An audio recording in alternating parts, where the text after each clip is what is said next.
I'm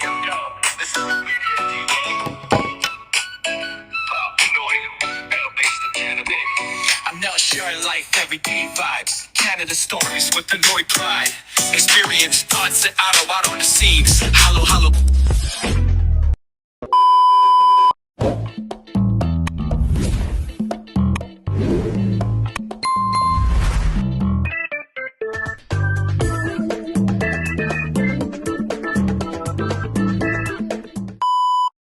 Welcome back mga kaparikoy, mga kaparikay.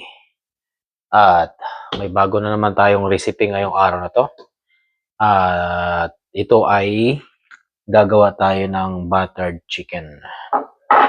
So kung nami-miss ninyo ang pagkaing Indian, which is para sa akin ay masarap kasi yung authentic na Indian foods. So medyo manganghang na may maraming mga spices. So yun ang lulutuin natin ngayong araw na to. At dahil nag-crave lang tayo, ipapakita ko sa inyo kung ano yung shortcut na hindi nyo na kailangang maggawa ng mga sauces para dyan. May nabibili na ng handa na at ibabad nyo lang, i-marinate nyo lang within 5 minutes ang manok. Then, good to go na. Okay? Tara, umpisahan natin. So, bali, umpisahan natin sa ating mga ingredients at ipapakita ko sa inyo kung ano yung nabibili na sinasabi ko sa inyo na sikretong malupit. Ayan. Ito ay buttered chicken cooking sauce. So, ito ay nabibili sa Costco. Isang beses kong nabili ito. Kaya ko kinuha ulit at bumili ulit ako ng kagaya nito dahil minsan pag nag-crave ka, hindi ko magaya-gaya yung gawa nilang buttered chicken na napaka-creamy, napaka-tama yung lasa, hindi maalat, hindi siya maanggo. Nandun yung scent niya na kakaiba. So, bali, ito yung gagawin natin ay ibababad at imamarinate mo lang ito sa manok. So, ganun lang ka-easy. Kung mayroong Costco dyan sa inyo, sigurado meron din yung ganito. So, hanapin nyo lang yan. Yan. Buttered chicken. Sauce yan. At mayroon pang isa dyan. Hindi naman pang kundi ano ba yun? Nakalimutan ko yung pang Indian din. Pero napakasarap din. Para sa lahat yun. Pwede mong gawing beef o kahit anong klaseng pang marination. Pero ito, gagawin natin ay buttered chicken. So, kailangan lang natin sibuyas, bawang. Igisa lang din yung manok na marinate na natin. Di ba? So, bali, ang kailangan lang natin ay bawang lang. So, napaka-simple lang itong gagawin natin. Simple na naman. Masusundan nyo naman talaga to dahil wala na kayong gagawing sauce. Automatic, may nabibili na sauce na gayang-gaya at kuhang-kuha ninyo ang lasa ng Indian buttered chicken. At alam nyo ba, ang mga delicacies ng mga Indian na food ay napakamahal dahil sa mga spices. Okay?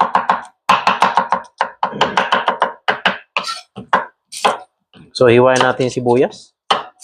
So, since na hindi naman tayo, kunting lang, kasi may sintid na ng sibuyas yung mga yan. Okay?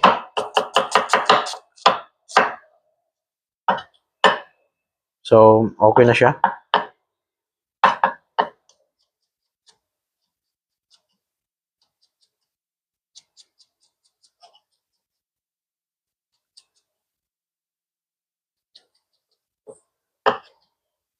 So, ganun lang. Kadali.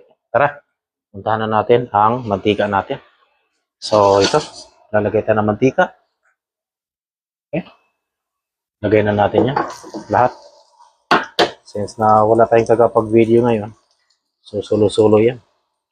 So, hindi tayo makapag-aklaber ng maigi. Ayan. Yan lang. Diba? Easy na naman ang luto natin mga kaparikoy. Hindi na kailangan magkakadahirap pa. Meron naman dyan. Kaya ko naman na-recommenda sa inyo ito dahil napakasarap ng creamy sauce niya.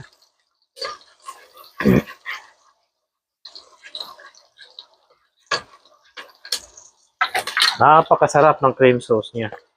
Maniwala kayo. Talagang naninikip talaga sa loob yung pagiging creamy. Creamy yung hinahanap ko kasi. Napakahirap gayahin yung pagluluto nila at saka yung pag-marinate nila na gano'n. At siya nga pala, papakita ko na rin sa inyo yung ating marination. At ito nga, di ba? Bahin natin. So ito na yung marination natin. Mga kaparikoy dyan. O yan. Yan ang laman ng isang bote doon sa pinakita ko sa inyo.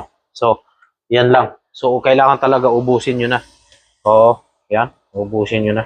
Pakita ko sa inyo ulit. Buttered chicken. Madali nyo mapapansin nyo yan sa Costco. Ayan.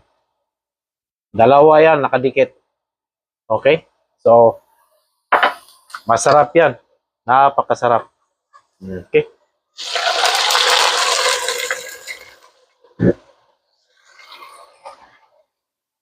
Wala na tayo sa ano. Kalakon, doon sa niluluto natin. Ayan. Ganun lang kadali. Wala ka nang ilalagay dyan na kahit ano-ano. Maglalagay ka na lang siguro ng pero wala na. Talagang ganun lang. Kadali. Siya talaga. So, hinaan nyo lang yung apoy. Okay? Hinaan nyo lang yung apoy.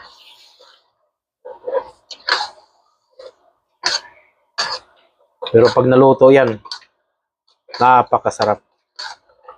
Creamy yan. Salsang salsa. Ano yung masalsa siya? Ganun na ganun. Yan. So, tatakpan nyo lang yan.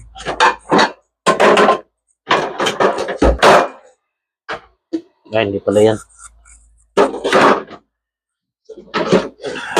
Ito.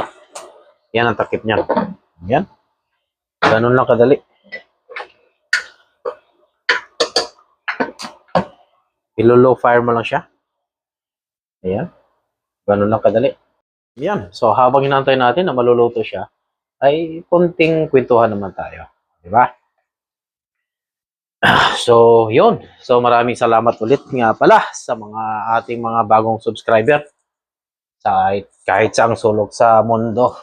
Ma-Pilipinas, ma-Canada, ma-New Zealand, Japan, o sa Greenland ba yan? Okay?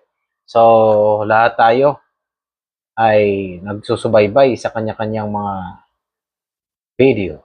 Okay? Lalo na sa ibang video.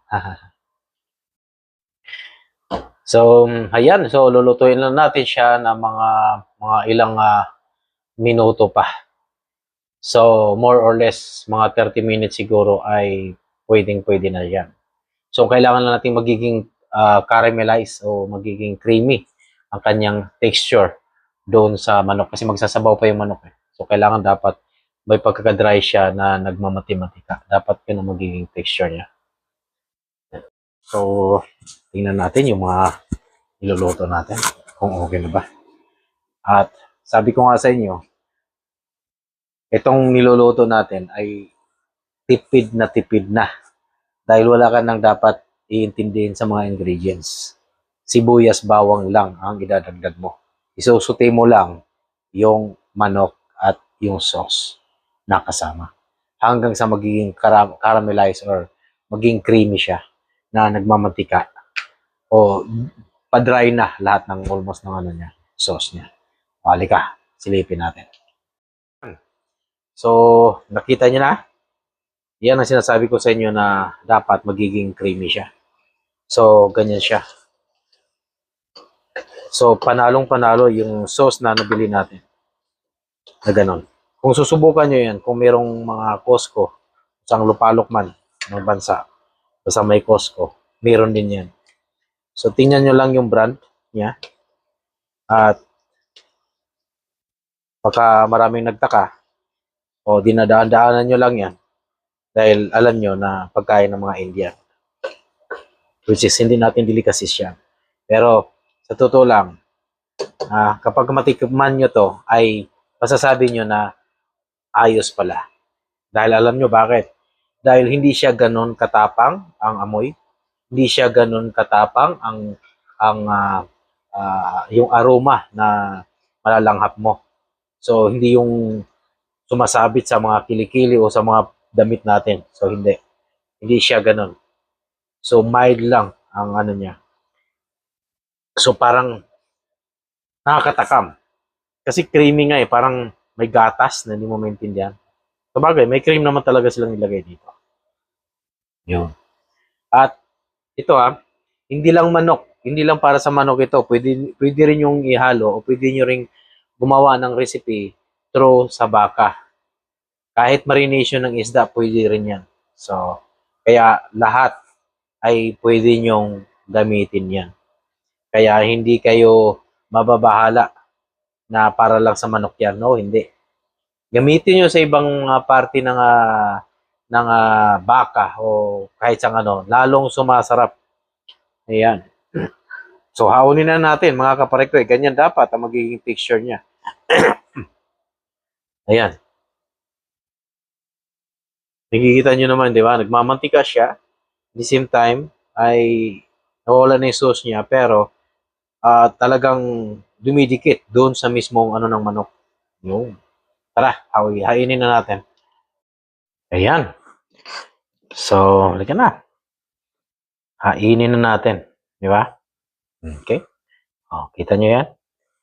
Yan ang sinasabi kong sauce. Makikita nyo naman yan. Napaka-creamy niyan. Para kayong, ang ano nito ay para kayong naggata ng manok. Ganon na ganon.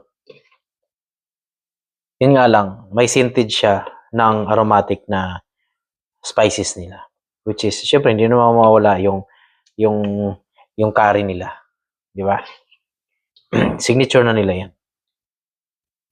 Pero kung magmamarinate kayo ng isda nito, kailangan tuyong-tuyo ang isda. Ibig sabihin, maganda sana kung fish fillet ang gagamitin nyo. Yung wala na siyang balat. Yung. Then, i-marinate nyo lang yan. Then, piprituhin nyo. Sobrang sarap. Ayan. Gigita nyo naman.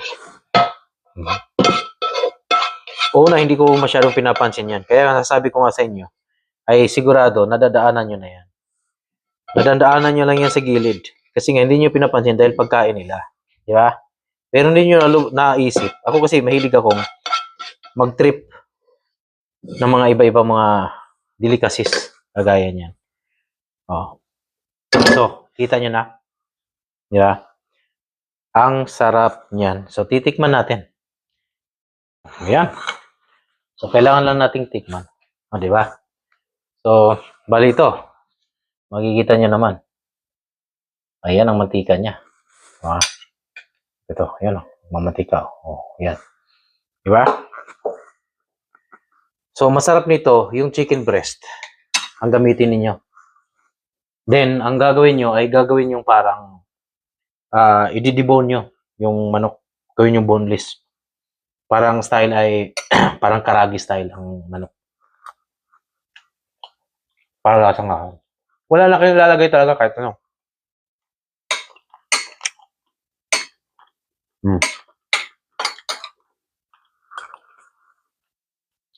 Pwede kayo maglagay pa ng dagdag ng alat. Ano pa kung nakukulangan kayo? Pwede yun. Pero para sa akin, kasi hindi naman ako masyadong masodium o maalat maglagay.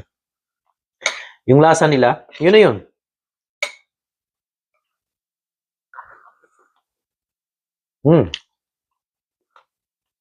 Sarap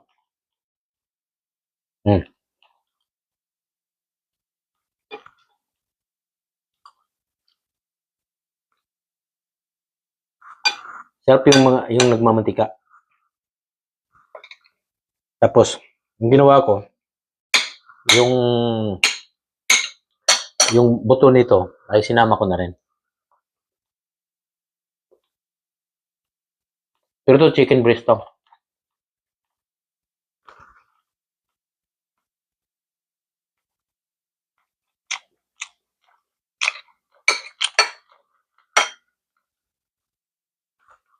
Yummy.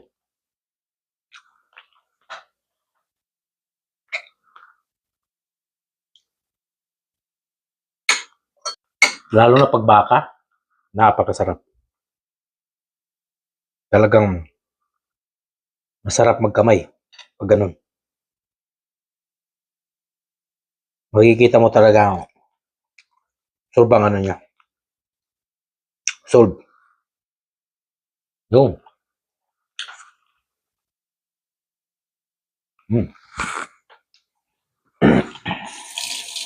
Wala tayo man ng kamay. Ayan. So, dito na ulit. Nagtatapos ang ating recipe ngayong araw na to. So, huwag niyong kalimutan mag-share, mag-likes, tsaka hit the notification bell para lagi kayong updated sa aking mga videos. At syempre, huwag niyo na rin kalimutang mag-subscribe sa channel ko. Oh, di ba? Mga kaparikoy, maraming salamat sa inyong pagsubaybay sa aking mga kwentong Buhay Canada. Kaya dito lang sa Buhay Canada!